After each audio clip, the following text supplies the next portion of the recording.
Já alguma vez um único comentário maldoso na internet te tirou do sério? Ou uma palavra torta de alguém estragou o seu dia? E se eu te disser que existe um antigo código para a sua mente, que te permite repelir toda essa negatividade, como um escudo impenetrável repele flechas? Hoje não vamos falar de pensamento positivo do tipo, basta sorrir. Vamos falar sobre estoicismo, a filosofia dos imperadores romanos e dos gladiadores. E eu prometo, você vai aprender a transformar qualquer ataque contra você numa fonte da sua própria força. Não se assuste com a palavra filosofia. O estoicismo não são palestras chatas, mas sim um guia prático para a vida, criado há mais de 2000 anos na Grécia Antiga e em Roma. As suas grandes figuras são o imperador Marco Aurélio, Sêneca, o conselheiro do imperador, e Epicteto, o ex-escravo. Essas pessoas enfrentavam traições, guerras e perigos mortais todos os dias. E o seu sistema de sobrevivência e prosperidade funciona até hoje. A ideia principal dos estoicos é brilhantemente simples. A chave para a serenidade e a força não está no mundo exterior, mas dentro da nossa cabeça. Vamos entender como usá-la? Bem, vamos começar pelo fundamento, com o sistema operacional da nossa mente, que os estoicos chamavam de dicotomia do controle. Pode soar um pouco científico, mas na verdade é a ideia mais simples e poderosa que existe. Imagine que você traça uma linha, dividindo o universo inteiro em duas partes. De um lado, tudo aquilo que está completamente fora do seu controle. Do outro, aquilo que está 100% sob o seu controle. O que então se encontra nessa primeira categoria? Aquilo que não podemos controlar? Quase tudo. O clima, a taxa de câmbio, o trânsito nas estradas. E o mais crucial a entender hoje é: nessa categoria também se incluem as opiniões, as palavras e as ações dos outros. Suas críticas, seus elogios, seus comentários maldosos ou sua total indiferença. Tentar forçar a mudança da opinião alheia é o mesmo que gritar com um furacão para que ele mude de direção. É uma batalha sem sentido, exaustiva, na qual você tem a derrota garantida e acabará esgotando todas as suas energias. Certo, mas então o que nos resta? Sobre o que, afinal, temos controle? E é aqui que a parte mais interessante começa. Porque do outro lado dessa linha imaginária está a única coisa que realmente importa e que está 100% sob o seu domínio. São os seus próprios pensamentos, os seus julgamentos sobre o que acontece e as suas reações a esses acontecimentos. Pense nisso. Ninguém pode entrar na sua cabeça e forçá-lo a sentir mágoa. Ninguém pode, à força, acender em sua alma um sentimento de raiva ou tristeza sem o seu consentimento tácito. O mundo exterior pode oferecer um pretexto, pode te apresentar um evento, mas o rótulo que você atribui a esse evento, bom, ruim, terrível, ofensivo, isso é exclusivamente sua escolha. E nessa escolha reside uma liberdade e um poder incríveis. Essa é a sua verdadeira superpotência, a capacidade de gerenciar seu mundo interior, independentemente do caos externo. Então, o primeiro passo prático que vamos dar agora é parar, conscientemente, de investir a nossa preciosa energia e tempo naquilo que está fora do nosso controle. Imagine a sua energia como um recurso limitado, por exemplo, como a carga da bateria do seu celular. Cada vez que você se irrita com um engarrafamento, se preocupa com um olhar torto de alguém, ou passa horas a discutir na internet, você está simplesmente a desperdiçar essa carga para o nada. Vejamos um exemplo concreto. Alguém escreve para você nas redes sociais um comentário raivoso e injusto. Por si só, esse comentário é apenas um conjunto de pixels na tela. É um fato externo, tal como o barulho da chuva lá fora. Ele existe independentemente de você. Você não pode apagá-lo da mente de outra pessoa, nem fazê-lo pensar de forma diferente. Isso está fora do seu controle. Mas o que acontece a seguir é total e completamente da sua responsabilidade. Acontece o seguinte: entre este evento, o aparecimento de um comentário, e a sua reação a ele, Há sempre uma pausa microscópica, uma fração de segundo. A maioria das pessoas passa por essa pausa no piloto automático, reagindo instantaneamente com mágoa, raiva ou o desejo de se defender. Elas nem sequer percebem que tinham uma escolha. Os estoicos, porém, ensinam-nos a estender essa pausa, a transformá-la de um microsegundo num momento consciente. Nesse momento, basta parar e perguntar a si mesmo: isto está no meu poder ou não? O comentário em si, não. Mas a minha reação a ele, sim. E nesse instante, pode escolher não se ofender. Pode escolher não se zangar. Pode escolher encarar essas palavras como ruído sem sentido. Não está a suprimir emoções, está apenas a tomar a decisão de não as criar do nada. A ideia central do estoicismo, já formulada por Epicteto, diz o seguinte: não são as coisas que perturbam os homens, mas sim a sua opinião sobre as coisas. Pense na profundidade dessa afirmação. O que te aborrece não é o insulto em si. O que te perturba é o teu julgamento interno. Isso é injusto. Fui humilhado. Minha reputação está em risco. Um insulto não é uma realidade objetiva, como a gravidade, por exemplo. É apenas a opinião subjetiva de outra pessoa, que só se torna venenosa quando você a aceita e a permite passar pelo seu filtro de percepção. Se alguém te chamar de girafa, você não se ofende, certo? Você simplesmente pensa que a pessoa é estranha, porque você tem certeza de que não é uma girafa. Então, por que você se ofende quando te chamam de tolo ou incompetente? Porque, lá no fundo, existe uma pontinha de dúvida. O estoico, porém, trata qualquer ofensa da mesma forma que a afirmação "você é uma girafa", como uma informação que não tem absolutamente nada a ver com a sua realidade. Deixe-me usar uma metáfora poderosa. Imagine que a sua mente é uma fortaleza impenetrável, a sua cidadela interior de serenidade. Lá fora, podem rugir tempestades, exércitos inimigos podem gritar insultos aos seus pés, lançar flechas incendiárias de rumores e críticas. Mas ninguém, absolutamente ninguém, pode penetrar essa fortaleza sem a sua permissão pessoal. Cada vez que você reage emocionalmente a qualquer negatividade, você, essencialmente, abaixa a ponte levadiça, abre os portões e grita para o inimigo: bem-vindo, fique à vontade, sinta-se em casa, e aqui está um quarto com vista privilegiada para a minha autoestima. É você mesmo quem dá às palavras alheias o poder sobre o seu mundo interior.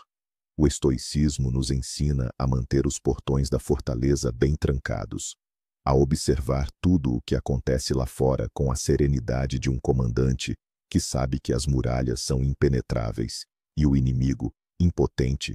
A próxima ferramenta prática que podemos usar diariamente é a capacidade de separar os fatos concretos das avaliações emocionais. Nosso cérebro adora dramatizar. Ele pega um evento simples e atribui a ele um monte de rótulos. Por exemplo, em vez de pensar: meu chefe levantou a voz durante a discussão do projeto, nosso cérebro grita: o chefe me odeia, ele me humilhou na frente de todos, serei demitido em breve. Um estoico, por sua vez, age como um cirurgião. Ele cuidadosamente remove todos esses excessos emocionais. Ele se treina para descrever o que acontece da forma mais seca e objetiva possível. Não, ele me humilhou, mas sim, essa pessoa proferiu um conjunto específico de palavras em tom elevado. Percebe como o nível de drama diminuiu? Quando você remove o julgamento de valor, muitas vezes da questão não resta nada além de um fato simples, com o qual se pode trabalhar tranquilamente, ou que pode ser simplesmente ignorado. Certo, mas o que fazer se a crítica parece justa e realmente te atinge? E se apontarem um defeito real? Nesse ponto, a abordagem estoica é particularmente elegante. Um estoico sábio fará a si mesmo duas perguntas simples. A primeira pergunta é: o que estão me dizendo é verdade? Se a resposta for sim, é verdade, eu realmente errei aqui, que motivo haveria para se ofender? Acabaram de te fazer um favor enorme. É como se num videogame tivessem iluminado seu ponto fraco. Em vez de se zangar com o mensageiro que trouxe a notícia, você deveria agradecê-lo, levar a informação em consideração e trabalhar para corrigir o problema. Ofender-se com uma crítica verdadeira é o mesmo que ficar irritado com um espelho por ele mostrar seu rosto sujo. O espelho não tem culpa. Basta ir e lavar o rosto. E se a resposta para a pergunta, isso é verdade, for um não categórico? E se a crítica for totalmente injusta, absurda e sem qualquer fundamento? Nesse caso, o estoico faz a si mesmo uma segunda pergunta. Por que, afinal, eu deveria reagir emocionalmente a isso?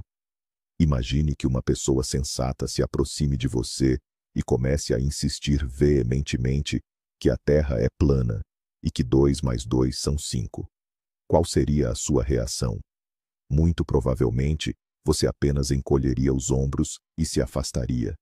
Você não entraria em uma discussão acalorada com ela, tentando provar seu ponto de vista, e depois passaria o dia inteiro remoendo as suas ideias equivocadas. Você entenderia que é o erro dela, o problema dela, a sua percepção distorcida da realidade. Então, por que reagimos de forma tão intensa quando alguém expressa uma opinião igualmente equivocada a nosso respeito? Para o estoico, a crítica falsa é apenas ruído, um erro no programa de outra pessoa, que não tem qualquer relação com o seu próprio sistema. Agora, vamos derrubar um dos mitos mais persistentes e prejudiciais. Muitos acreditam que os estoicos eram meros blocos de pedra, robôs impassíveis que suprimiam completamente seus sentimentos. Isso é um completo equívoco. Na realidade, o estoicismo não prega a ausência de emoções, mas sim a sua gestão inteligente. Marco Aurélio e Sêneca, por exemplo, eram pessoas de carne e osso. Eles experimentavam raiva, medo e frustração, como qualquer um. Mas a diferença crucial é que não permitiam que essas emoções tomassem o controle. Eles as encaravam como meros convidados. Era como se a raiva batesse à porta. Ah, olá, raiva, vejo você. Pode ficar ali quietinha no seu canto, mas quem comanda a casa sou eu. Eles eram os senhores da sua própria morada interna, e não escravos dos seus sentimentos passageiros. O objetivo do estoico não é ser insensível, mas sim alcançar a apatheia, no seu sentido grego original, que significa a libertação das paixões, das reações incontroláveis e irracionais. Aqui está mais uma técnica brilhante para a sua higiene mental. Os estoicos chamavam-lhe o olhar do alto, ou a visão de Platão. Quando algo o perturba profundamente, quando uma mágoa ou um problema parece avassalador e imenso, experimente um simples exercício de imaginação. Imagine que você se desprende do chão e começa a subir, cada vez mais alto. Veja a sua casa, que se transforma num pequeno ponto. Depois, a sua cidade, o seu país e, em seguida, o planeta inteiro. Uma pequena esfera azul esverdeada na vasta e escura imensidão do cosmos. Agora, dessa altitude, tente observar a si mesmo e o seu problema catastrófico. Na escala do universo, ele parece apenas um grão de poeira microscópico, não é? Este exercício não desvaloriza os seus sentimentos, mas ajuda a colocar tudo na perspectiva correta e a perceber que a maioria das nossas preocupações diárias não valem o estresse ou o desgaste mental que dedicamos a elas. Os estoicos praticavam constantemente o que chamavam de memento mori, a máxima lembra-te da morte. Pode parecer sombrio, mas na verdade é um dos princípios mais afirmativos e inspiradores da vida. Lembrar-nos constantemente de que o nosso tempo aqui é limitado serve como um poderoso filtro para tudo o que é não essencial. Quando percebemos que temos um número finito de dias, horas e minutos, começamos a questionar: quero mesmo gastar este tempo único e irrepetível com raiva, ressentimento ou discussões com um desconhecido na internet? A resposta é quase sempre não. Marco Aurélio escreveu no seu diário: em breve esquecerás tudo, e tudo se esquecerá de ti. Esta não é uma ideia deprimente, mas sim, pelo contrário, libertadora. Ela elimina toda a superficialidade e nos força a focar no que é realmente importante, aqui e agora. Eis aqui mais uma ferramenta que, à primeira vista, pode parecer paradoxal. A premeditatio malorum, que pode ser traduzida como premeditação dos males ou visualização negativa. Ao contrário da psicologia popular moderna, que nos incentiva a pensar apenas no positivo, os estoicos aconselhavam fazer exatamente o oposto. Todas as manhãs, eles recomendavam dedicar alguns minutos para imaginar que tudo poderia dar errado. Por exemplo, imaginar que você seria injustamente criticado hoje, que ficaria preso no trânsito, ou que um ente querido o desapontaria. O objetivo desse exercício não é cair em depressão, mas sim preparar a sua mente. Primeiramente, se algo disso realmente acontecer, você não será pego de surpresa. Estará mentalmente preparado. E, em segundo lugar, e este é o ponto crucial, se nada de ruim acontecer, você sentirá um enorme alívio e gratidão por um dia que transcorreu sem problemas. Você começará a valorizar as coisas simples que antes dava como certas. Agora, vamos falar sobre o nosso objetivo principal. Afinal, para onde estamos indo? O mundo moderno nos convence de que a felicidade reside em conquistas externas, curtidas nas redes sociais, um cargo de prestígio, um carro caro, a aprovação dos outros. Estamos constantemente em busca dessas conquistas externas, e é justamente essa corrida que nos torna vulneráveis. Afinal, tudo isso pode nos ser tirado a qualquer momento. Já os estoicos, por outro lado, afirmavam que o único bem verdadeiro, impossível de perder e que depende inteiramente de nós, é a virtude, ou seja, o empenho em ser uma boa pessoa, ser sábio, justo, corajoso e moderado em seus desejos. Quando o seu foco principal se desloca da busca por aprovação externa para o desenvolvimento do seu caráter interno, a crítica e a negatividade simplesmente perdem a sua força. Que diferença faz o que dizem sobre você, se você tem a convicção de que está agindo corretamente? Essa mudança de foco é um divisor de águas. Quando você se concentra totalmente nas suas ações, e não no resultado delas, você alcança uma paz incrível. Imagine que você é um arqueiro. Sua tarefa é fazer tudo o que está ao seu alcance. Posicionar-se corretamente, puxar a corda do arco, mirar, considerar a força do vento e soltar a flecha suavemente. Você controla todo o processo, mas, assim que a flecha deixa o arco, o seu destino não está mais sob seu controle. Uma rajada de vento inesperada pode desviá-la do alvo. O alvo pode cair. Isso já está fora do seu controle. O mesmo acontece na vida. Sua tarefa é fazer tudo o que está ao seu alcance, da melhor maneira possível. Se te agradeceram, se valorizaram seus esforços, se o seu trabalho trouxe o fruto desejado, isso já é secundário. Ao fazer a sua parte, você já venceu, independentemente do resultado externo. Vamos abordar algo tão pesado como a mágoa.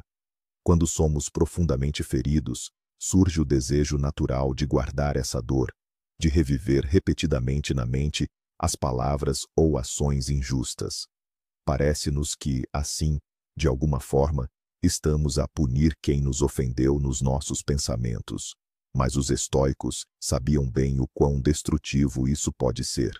Imagine que a mágoa é um carvão em brasa. Você o segura na mão para, no momento certo, jogá-lo em seu inimigo. Mas enquanto espera por esse momento, quem se queima? Apenas você. Sêneca dizia que a raiva é um ácido que causa mais dano ao recipiente onde é guardado do que à pessoa sobre quem é despejado. O perdão, sob a ótica do estoicismo, é, em primeiro lugar, um ato egoísta de autocuidado. Você não está justificando a atitude alheia. Você simplesmente abre a mão e joga fora esse carvão em brasa, para que ele não o queime mais por dentro. Você se liberta. Para forjar o espírito contra as adversidades da vida, os estoicos praticavam ativamente o que hoje poderíamos chamar de desconforto voluntário. Eles compreendiam que uma mente mimada pelo conforto constante se torna frágil e tem pavor de qualquer dificuldade. Por isso, criavam para si, de forma consciente e regular, pequenos e controlados desconfortos. Como isso se manifestaria no mundo atual? Ande a pé na chuva em vez de pegar um táxi. Tome um banho frio. Tente passar um dia sem celular ou internet. Durma no chão. O objetivo não é o masoquismo, mas sim provar à sua mente, na prática. Olha, eu consigo aguentar isso. É incômodo, mas não é mortal. Depois desses exercícios, os problemas reais da vida já não parecem tão assustadores. Você sabe que tem uma reserva de força. Agora, sobre a higiene do seu entorno. Já abordamos a proteção da sua fortaleza interior, mas toda fortaleza, por mais sólida que seja, necessita de defesas externas robustas. Os estoicos recomendavam ser extremamente seletivo com a informação e as pessoas a quem você permite acesso à sua vida.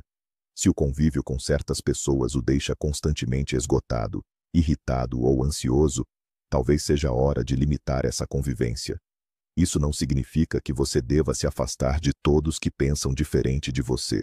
Mas, se uma pessoa é apenas um gerador ambulante de queixas, fofocas e negatividade, interagir com ela é como tentar manter-se seco sob uma chuva torrencial sem guarda-chuva. Proteja seu tempo e seu espaço mental. Filtre suas redes sociais, feeds de notícias e as suas assinaturas. Sua atenção é o seu recurso mais valioso. Não permita que poluam a sua mente com ruído ou toxicidade informacional. E por fim, a mais poderosa transformação de mentalidade que o estoicismo oferece: a capacidade de encarar qualquer obstáculo não como uma parede que o detém, mas como um novo caminho ou um degrau que o impulsiona para o alto. O imperador Marco Aurélio expressou isso da seguinte forma: o obstáculo à ação impulsiona a ação. O que está no caminho torna-se o caminho. O que isso significa?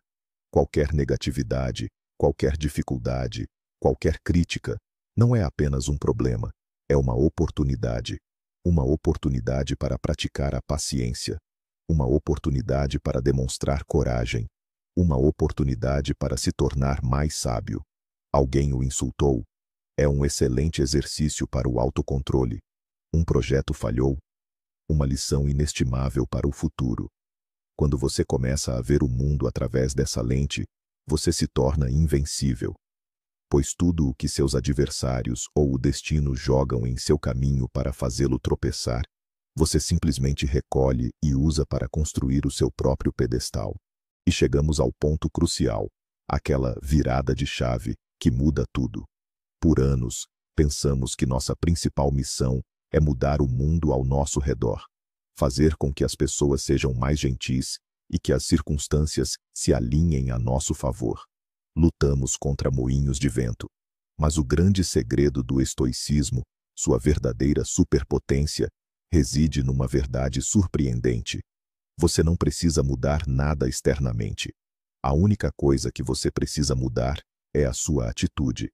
No momento em que você percebe que ninguém nem nada pode prejudicar sua mente sem o seu consentimento, você se torna verdadeiramente invulnerável. Um insulto vira ruído. Um fracasso, uma lição, uma tragédia, uma prova de caráter. Esta é a vitória. Não sobre os outros, mas sobre o único inimigo que realmente importa: suas próprias reações incontroláveis. Para resumir, uma coisa é certa.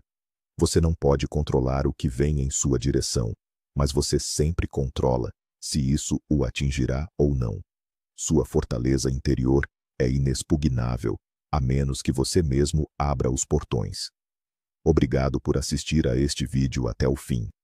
Se ele o fez refletir, ou lhe deu ao menos uma ferramenta útil, deixe seu like e inscreva-se no canal para não perder os próximos episódios. E agora, uma pergunta para você. Qual tipo de negatividade é mais difícil de ignorar para você pessoalmente? Críticas de pessoas próximas, ataques de estranhos online ou seus próprios pensamentos autocríticos? Escreva nos comentários. Vamos conversar.